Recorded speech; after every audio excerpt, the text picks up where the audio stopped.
no life. Goodbye, Columbus. I've got a feeling that you're gonna hear from us. Benjamin made Jewish sexy. And he's a mensch. In the couple of weeks that we've been talking about this, going back and forth via email, I don't know that I've ever dealt with anyone easier or more of a gentleman than Richard's been with me. Just lovely. He misspelled my name the first time, and he corrected himself and apologized in the next email. I mean, just lovely stuff like that. I asked him if I could videotape him, and he thanked me for asking. A mensch. Okay. Although his wife, Paula Prentiss, became a star before him, it took Richard almost 15 years to catch up and establish his screen persona.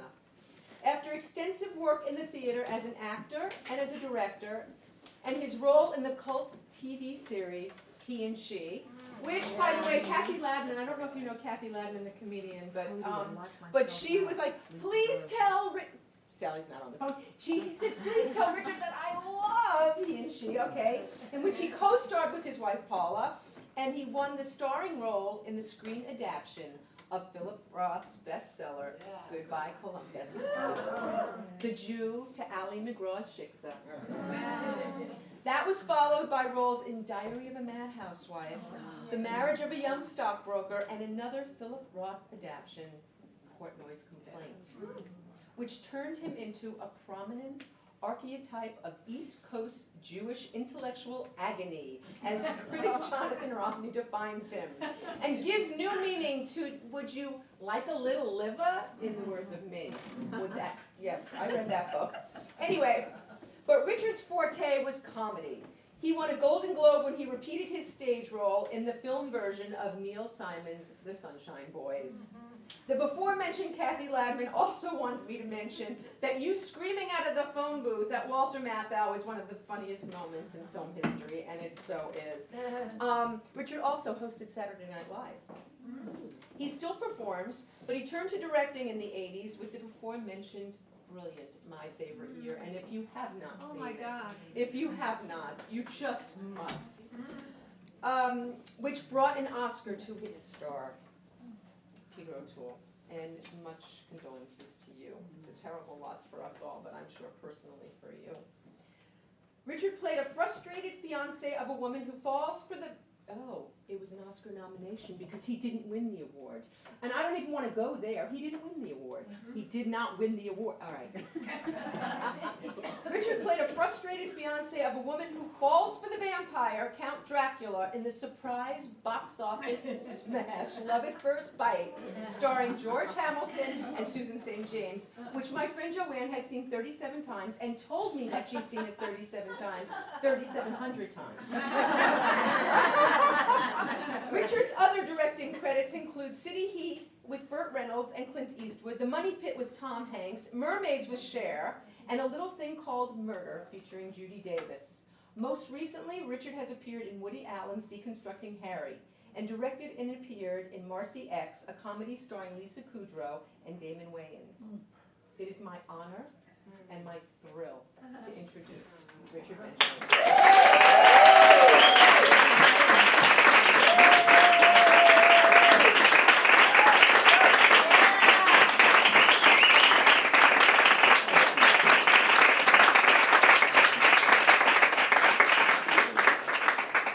It didn't take me 15 years. That's what it said on your bio. Well, did I write that? I have a picture of Vicki.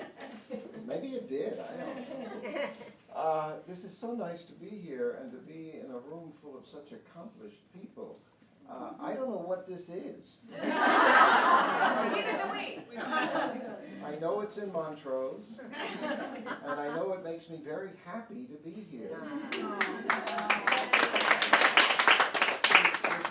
Such lovely people and some old friends, and seeing Sally, who we do run into from time to time, and Teresa, who there's got to be a picture in an attic, Teresa. You look amazing, the same, exactly the same.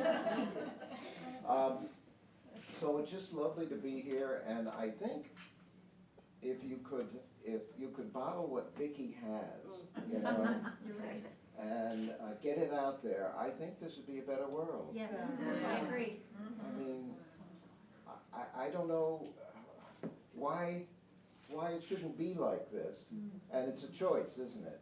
It seems it's an actual choice. You can be like Vicki, or you can be miserable.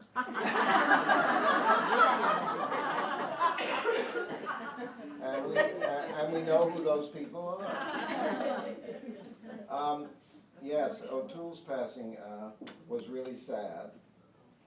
But knowing O'Toole, I'm not sure that's final for some reason. I bet against it. Somebody said they don't make them like that anymore. I'm not sure they ever did. When they asked me to do my favorite year, Paul and I were in New York doing an instructional video for Time Life, where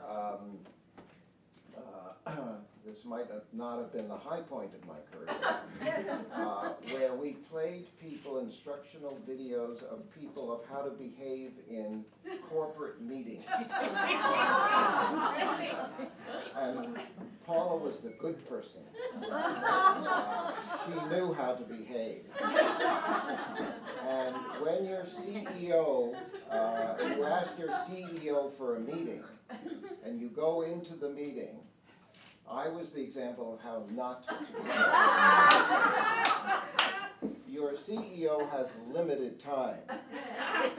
So here's an example of what, this man will show you what's wrong in the meeting. So he had a sailboat on his desk, and he has very limited time. He has many more meetings than the CEO. And this man, me, says, oh, I wanted to talk to you about something. What a nice looking sailboat. Do you sail? Uh-huh. Where have you sailed? I knew some. By that time the meeting's over. And you haven't accomplished anything. Paula goes into the meeting and says, how do you do? My name is so-and-so. I'd like to talk to you about some of the products we're selling and how we can do a better job. She is totally successful in the meeting, and she is the example of the good person. That's what we were doing when I got the script from my favorite year.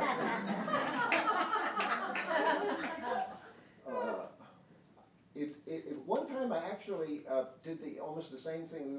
I was at Northwestern, and I got a job for like $25 for a convention for Bird's Eye Foods. And again, I was the bad person. I didn't know how to tell the supermarket people how to display the frozen peas. But I do today.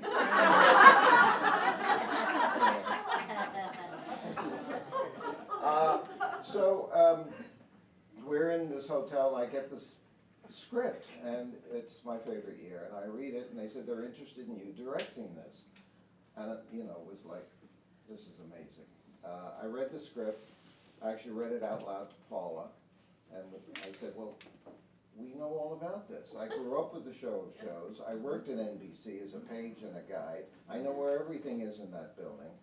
So we get back to LA and meet with Mel Brooks and Michael Groskoff, and they asked me to do this. And they say, it won't be done unless we have one of these actors. There's only a few actors you would believe with a sword in their hands, So they had offered it to Albert Finney.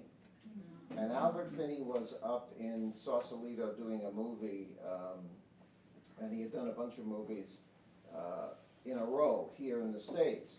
And they said, we've offered it to him, so your task, this is like, Mission Impossible, is to go up there, he hasn't committed, and get him to commit to this movie.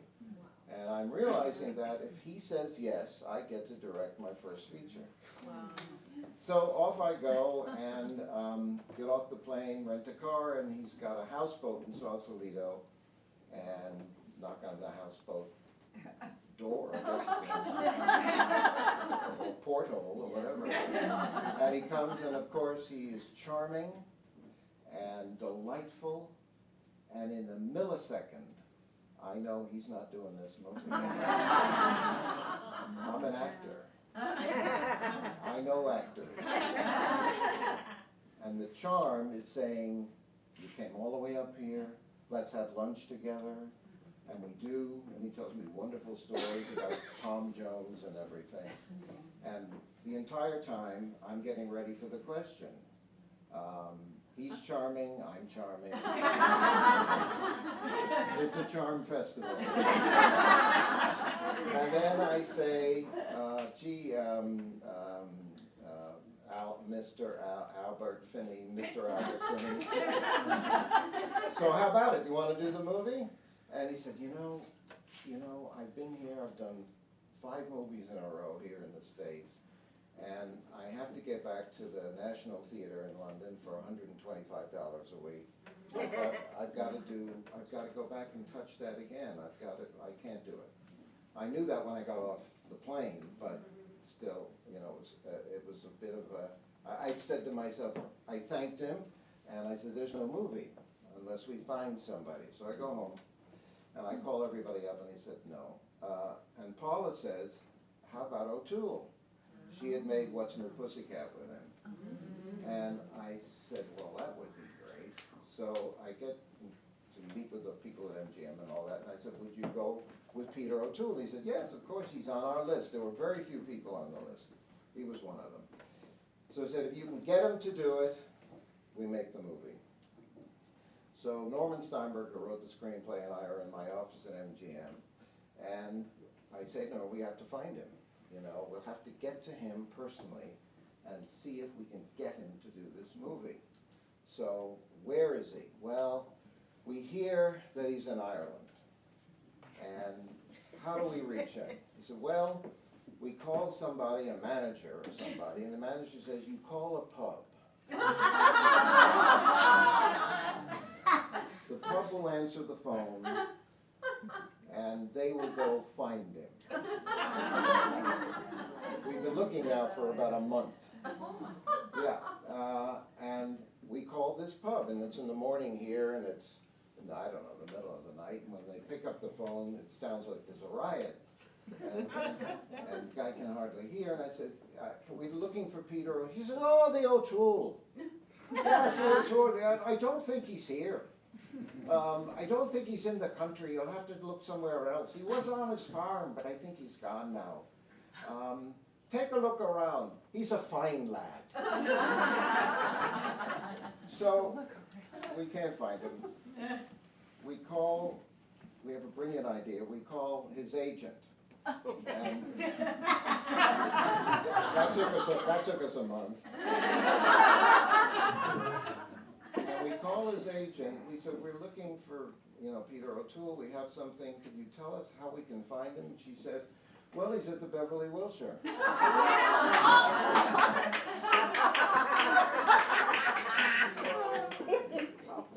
Our Beverly Wilshire? Yeah, he's at the Beverly Wilshire. I said, well, we have a script. And she said, well, I'm going to call him and you'll take it over there. So I did. And he's in a suite and he greets me in his dressing gown and everything and takes the script, asks how Paula is and all of that. And he's got, a cigarette and a cigarette holder, and it's, you're in a different world. And I said, we have the script, we would like you to look at it and let us know if you'd like to do it. We want to do this picture with you. And he said, I will read the script and I will call you tomorrow. And great. So I go back, Norman and I tell him what's going on. The next day we sit there and wait by the phone. And we're sitting there, and finally the phone rings, and he said, I have to be very professional with you. It's about noon. I have read everything except the last 5 pages. I cannot commit to this until I read the rest of the script. And he said, when would that be? He said, in a few hours. Hang up the phone, Norm, we're just sitting, we're looking at each other. My life may change or not.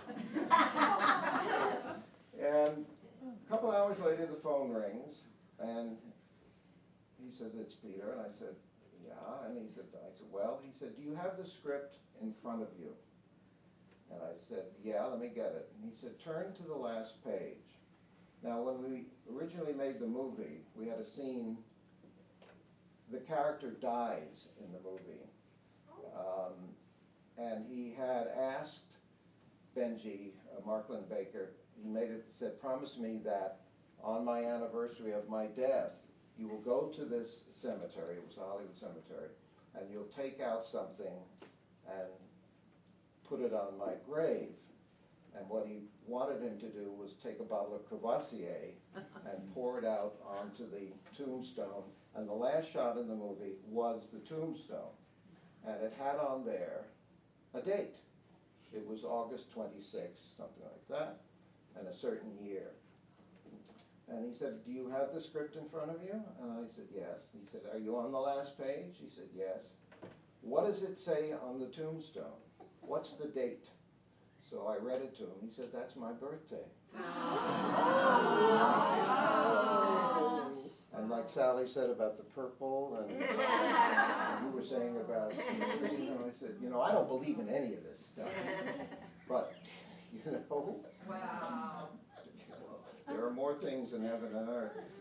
And he said, do you do this for whoever you send the script?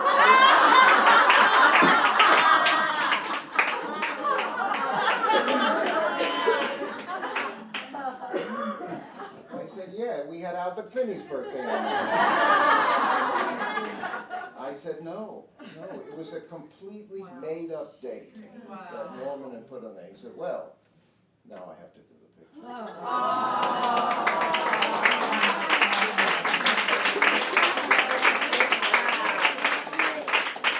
Anyway, so it was an amazing experience for all of us because it was my first film, and Brilliant.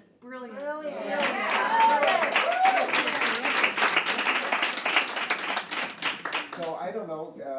Vicki said, "Do you want to have talk Q&A or not, or you've had enough of me, or more?" I'll tell you the first day of shooting. We were in Central Park. I had the first shot in the movie is in Central Park. The sun has just come up. It's my first shooting of a shot in a feature film, and it's all that stuff. But we've got a window because of the sunrise of about 40 minutes to get this because of the light and stuff. So they're rehearsing. I have Mark and Peter rehearsing, and they're walking down this thing, and I'm far away, but I can hear them on headphones. And I'm just running it a few times, and then I look up over this, and this is again this serendipitous kind of thing. Over a rise comes an amazing, powerfully built, tall, muscular, very impressive man. And we're 4:30 in the morning in Central Park. There's nobody else except our crew, and then this man comes over, and as he gets closer, it's Sterling Hayden. What the hell is Sterling Hayden doing in Central Park at 4:30 in the morning? And he at that time he had a full beard. He looks like Ahab, And as he comes over this rise, and he looks and he sees there's a film crew, and he looks down and he said, what, is this a film? I said, yes, it's our first day and everything. And I knew who he was. He didn't know who I was. And I introduced myself. He said, well, you seem to be doing this with a great deal of equanimity. And I thought, I'm acting the part of a calm director, and then he looks down and he says, is that the O'Toole? And I said, it is. He said, I wouldn't mind if you have the time. I know time is short here, for an introduction. So this magical stuff is this is Hayden from Strangelove, do you know? And I'm introducing them and everything. And then I said to him, why are you here? And he said, well, he did this movie, John Brown's Body. And he said, I had a very long monologue, and I thought it was quite good. I don't think I'm always good, but I thought this was good. And then they called me last night and said there's something wrong with the sound, and they want me to loop it. That means to replace all the dialogue that I did. And he said, I'm walking here to figure out, should I say no, fix the sound, or make it work with what it is, I'm not going to do this, or go ahead with it. And he said, I think I'm going to tell them to leave it alone, but I needed the walk here. You know? It's just, it's stuff that, So now we're getting ready to shoot, and I'm listening to them, and it's okay, Mark is fine, but Peter is slow and a little kind of down, and he's got his great voice and everything, but it's a bit it's a bit solemn, and I think I'm going to have to direct him.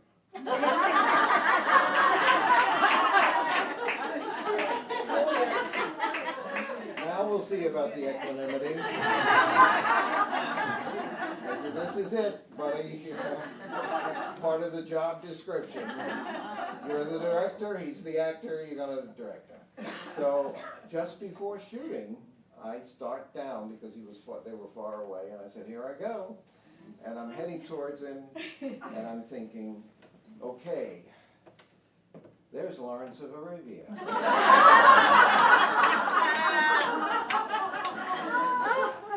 There's the Lion in Winter. There's Lord Jim.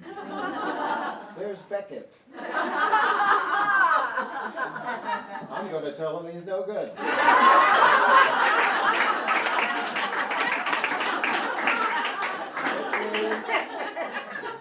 So as I get to him, and I say, I've been thinking, we've all been thinking over a couple of things here, It's all going, it's great, everything's great, just great. But, we were wondering, I was wondering, Mr. Peter, if you wouldn't mind, you want it faster and you want it funnier, don't you? And I said, yep, you've got it. I said, this is easy. That's all I know.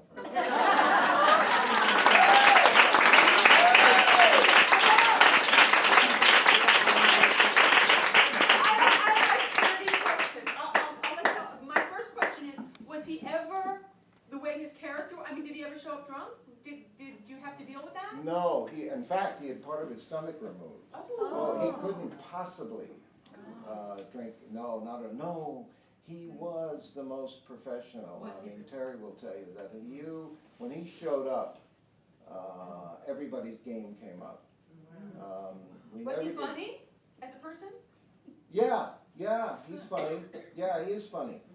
In fact, I had this scene in the picture where he falls against a wall. He's drunk and everything. He passes out and he hits this wall. And I said, Peter, I've got this shot, that's so close that I can't soften the wall. I can't put sponges in there or anything. I think you're going to have to fall and hit your head, and I hope I don't have to do it more than, once or anything. Shoot away, we can do it all day. I've been trained in the music hall. Watch this. Boom. Okay, wait, we roll the camera. Don't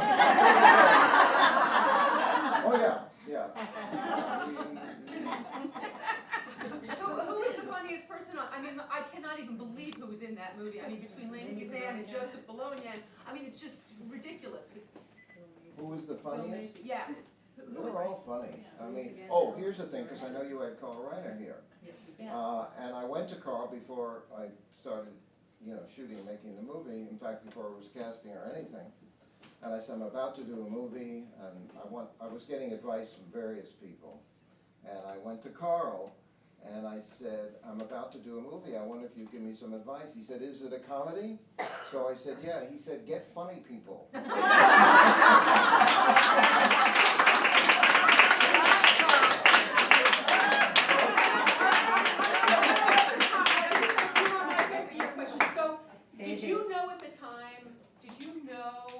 those lines were going to be repeated throughout eternity? I mean, did you realize what that script, I mean, it's just, I only word, well, I mean, I could just go on and on. Did you know what you had there? Well, I knew it was good. I mean, I knew that, but you don't know, you know, William Styron has in his, not Styron, William Goldman, thank you, has in his book, in big letters, in terms of movies, nobody knows anything. You just go and do it, you know. I mean, I knew I wanted to do good things, and I knew it was good, and that Norman had written a wonderful script, and Mel was involved, and all of that, so you just do it, you know. Oh, and by the way, that scene at the end, which we cut that.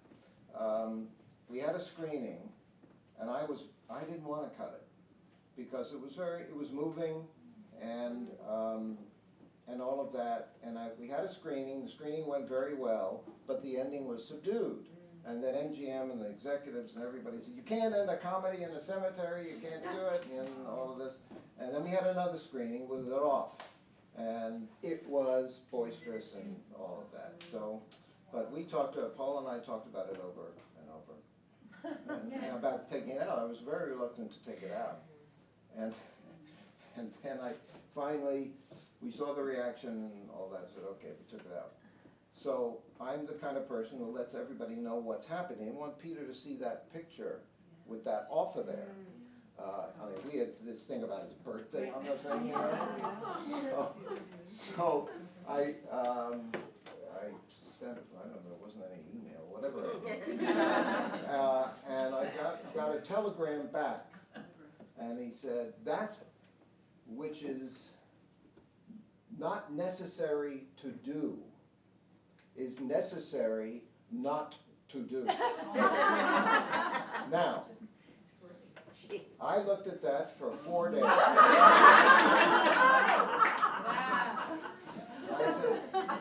I said, "Paula, what's this mean?" And after a while, it actually makes sense. That which is not necessary to do is necessary not to do. It actually makes sense. But to interpret it, it took me a long time. And then he was upset about that. Not because of the birthday thing on there, but because he felt that was, you know, important. And then he saw the picture and he was really happy and everything, so he understood. Were there any moments in there that it seemed very to the script? I mean, I can't imagine that there was a lot of... Well, he changed stuff. Did he? Yes, and you said about being funny, he took jokes out. And in that first scene, we had a lot of jokes. And he said to me before we started shooting, he said, "It's funny, it's really funny." He said, "But what would happen if I told the truth?" And I thought, what's this going to be? And I said, "Let's do it.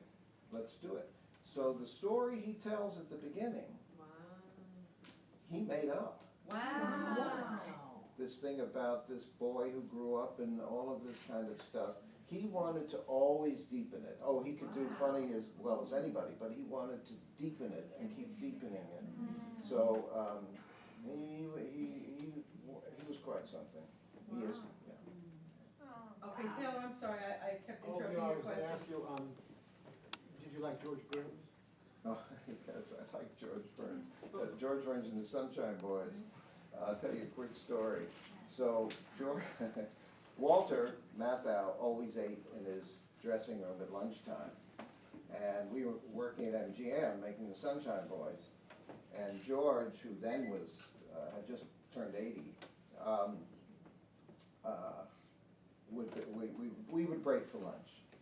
And he would ask me if I wanted to have lunch with him. So I thought, George Burns is asking me if I want to have lunch with him, you know? So I said, that would be great. So every day we had lunch. And as we walked out of the sound stage, and you know, in these great canyons of these sound stages, walking along, he told me these 2 jokes every day. The same jokes. And he'd look up and he said, you know, MGM liked me so much, MGM liked me so much, he said, Gracie and I made a picture here 50 years ago, and MGM liked me so much they asked me back. That was that joke. Then we go into the commissary, where some of the waitresses have been there for 50 years. And he made sure he sat at a certain table with a certain waitress, and he says, Mabel, come here, I want a bowl of soup. Yes, Mr. Burns. He said, do you know how I want that soup, Mabel? Yes, Mr. Burns. I want you to bring me the soup, and I want it hot. And I want it so hot, you can't carry it. That was that joke. And he told me those two jokes every single day. And I laughed every day. The other thing was that my uncle was in vaudeville. His name was Joe Browning. And one day I said to George, my uncle was in vaudeville. He said, what was his name? So I said, Joe Browning. He said, Joe Browning, yeah. He said, I knew Joe Browning. Gracie and I were on the bill with him. He said, you know, your uncle was a headliner. We were below the bill. I said, so you knew him? He said, not only did I know him, I know his act. He said, you want to hear it? And he did my uncle's act. So how did you get Goodbye Columbus? How did that first thing happen for you? We had finished our TV series, He and She. Which was fantastic. And on the way driving back across the country, we were now going back to, we lived in New York, and just in driving and going along, Paula said to me, this is just apropos of nothing, she said, you know, I read this book, Goodbye Columbus, and you should read it. I said, I don't want to read any books. I'm busy looking out the window. I'm not reading any books. She said, it's really good. I said, well, who wrote it? So she said, Philip Roth. I said, I didn't ever heard of him. So she said, no, because this is the first book. So you're not, you know, but I think you would like the book. And you should read it. I said, don't bring this up again. I don't want to read it. We get to New York, and my agent calls and says, they're making a movie of Goodbye Columbus. Paula, where's the book?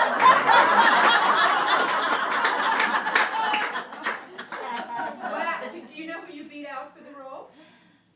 I don't who know. else they tested I don't know who else they are. Well, it sounds like we're getting the picture of how you guys have stayed together. I cannot believe how long you guys have been married. This is the most extraordinary thing to witness. No, really, because it's so rare. You should be where I am. I should be so lucky to be where you are. But it sounds like Paula's been a lot of wisdom in your career along the way. You're absolutely right. You're absolutely right, yeah. It's been a really fast 52 years. How did you two meet? We met at Northwestern, where we both went to school, where Paula was discovered by MGM. You were theater majors? We were theater majors, yeah. And I directed her in a play just so I could be near her. I'll tell you what that was like.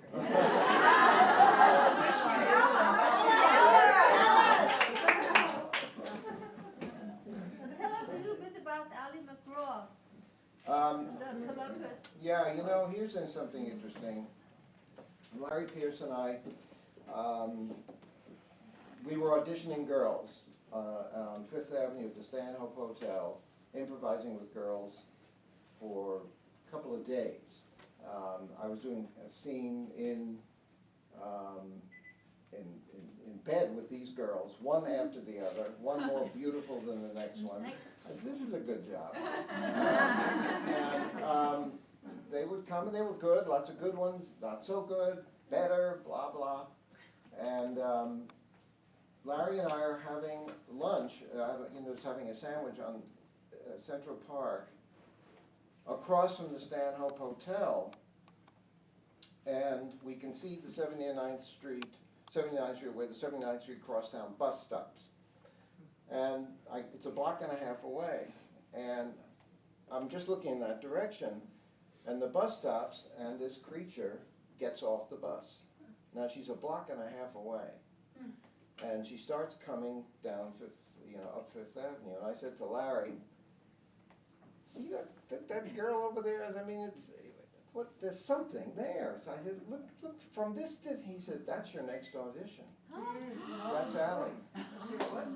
And I this is all true. I felt this creature's, whatever that mysterious thing is that makes a movie star, from that distance. Yeah, and she was and is delightful. She's pretty great. Wow. How about Portnoy's Complaint? I mean, was that was pretty racy for back then. So did you take guff for that? Did you No, yeah. We were reading the book on the set of Goodbye Columbus, and we were laughing a lot.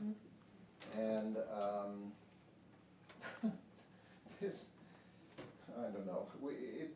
The picture should have been funnier, I think, but it was hard to make it funnier because the funny part is in the narrative in the book.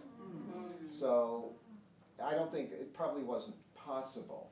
But we were reading these things to each other, and one that I love is that he's Alexander Portnoy. He's just a little kid, and he goes to kindergarten class, and it's show and tell, and a teacher picks up this implement and calls on him, and he's ashamed because he knows what it is, but he says he only knew the Jewish word for it, which was spatula. He thought spatula was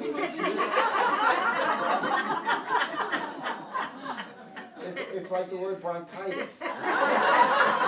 It sounds Jewish. These really funny things they're kind of not quite possible because it's in the description of it. But it was, I mean, we had a great time, and we got, go to Rome and stuff like that. Tina Turner loved you. Yes. Really? Yeah.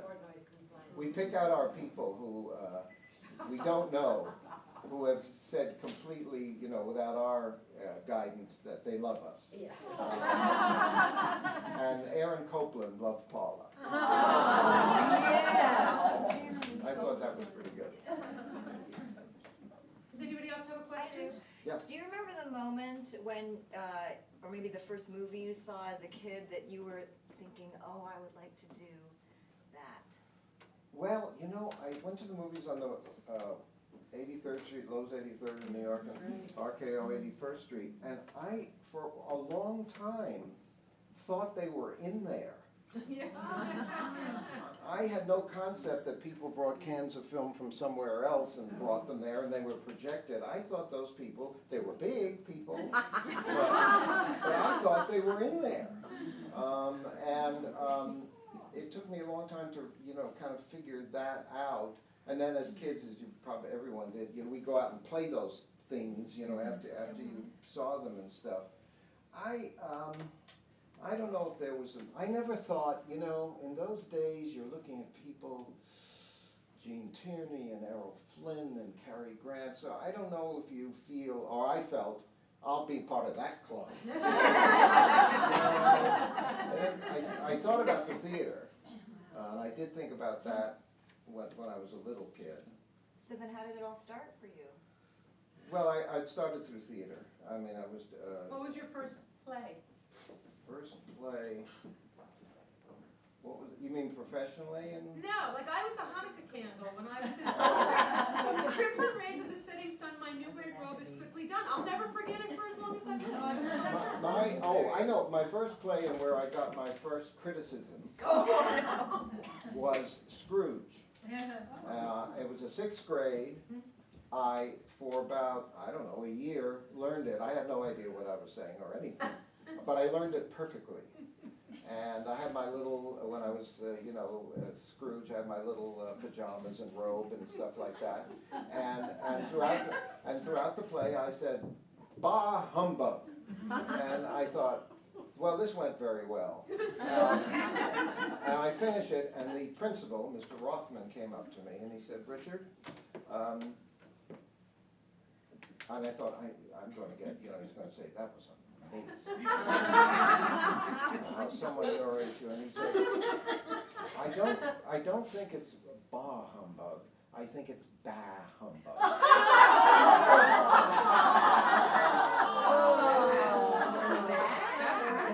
A network note. A network note. Everybody's a critic. Yeah. I'd love to hear about working with Carrie Snodgrass on Diary of a Madhouse. Oh, God. Okay, yeah. Well, Carrie, she was 18. No, Wow. really? She was under contract to Universal, and they couldn't find anybody. And she was 18 years old, and Monique James, who was head of, did you know her, Monique James? She was head of casting at Universal, kept saying to Frank Perry, we have picked some good people on the, no, we don't want any of those contract people, we don't want anybody like that. And finally, they couldn't find anybody. And Frank Perry, who called him? Oh, Danny Selznick, you just told us this. Danny Selznick was an executive at, I think, at Universal then. And Danny Selznick was watching a television show. I don't know, like Bonanza or something.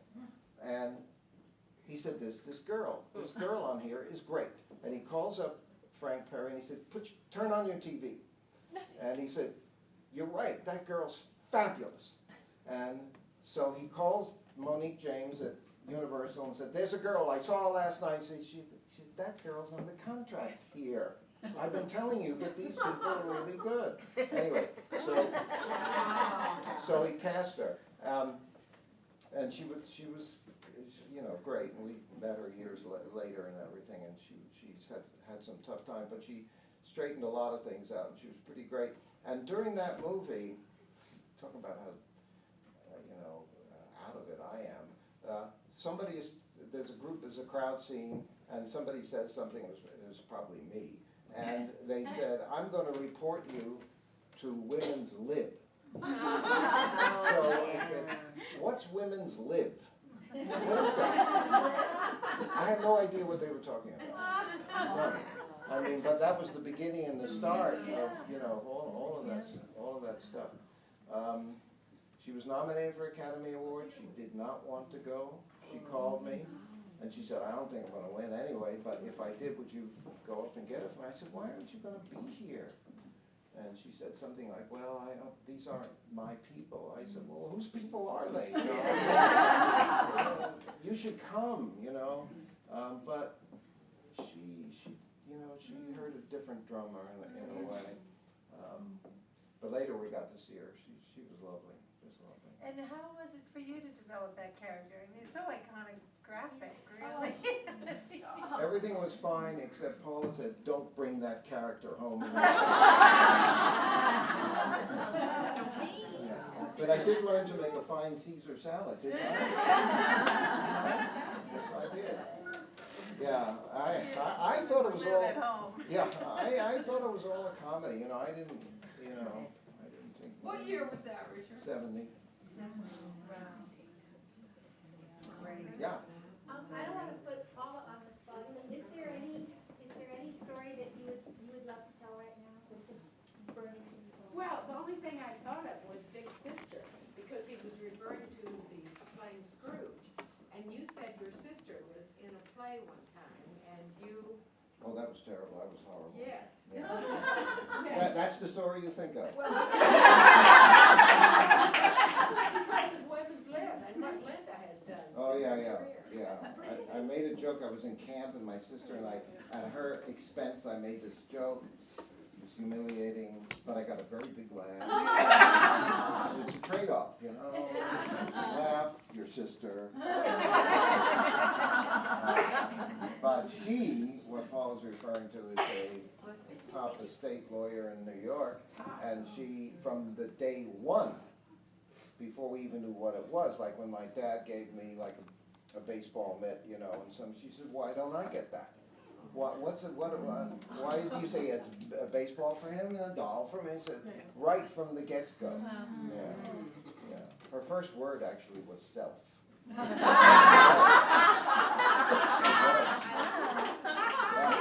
What a concept. Yeah. Anybody, a last question, and then we just want you to stay long enough to take a few pictures with us because we have you and we have to. Okay. Anybody have a last question? Okay, Karen. Do either of you have any advice about love? Advice about love. Look at the grin, look at that I really, through all this stuff and all the marriage, things like that, I never valued the concept of love the way I do now. It's so different. Thank God, I love getting old. I love it. It's fabulous because you finally put your own complaints to one side and you don't have your reasons to argue. There's no reason to argue at all, and if you do, you're wasting your energy. So then I can love and be with the person. It's amazing. I mean, it's just amazing. I've always thought he was the cutest thing. He was a year behind me, so I stayed for graduate year. So Honey, you should come up here.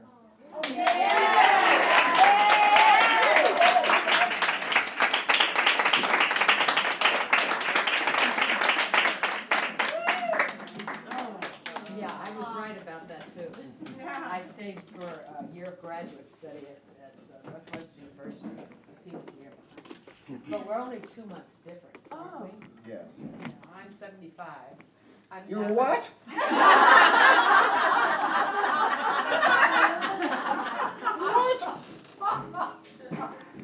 See, is it so nice? That's weird, because he's only 68. Thank you. But you know, 75 is the new 74.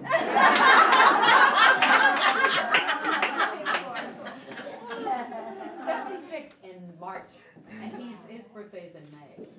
So I was the Nobody asked you when my birthday. See? You can hear and smell and fuck and do everything with the person. Once you let all your own garbage go. So, that's the fun of marriage. Did you guys were there any rocky? Were there any Rockies? It just. No, there was never any. No, there was none. We both had lobotomies. So today, we don't know where we are. There was no rocky time ever. No, not really, because you seem like you're each other's best friends. Yeah, well. What's the alternative? Right. So you're human, and so you fought and stuff. Yeah. Yeah, she is Sicilian. Are you really? Uh-huh. English and Sicilian. What role models for us? You two are. Oh, yeah. Oh, thank you, Sally. Plus, you look great in that dress. Yes. Lomans, and they're going out of business.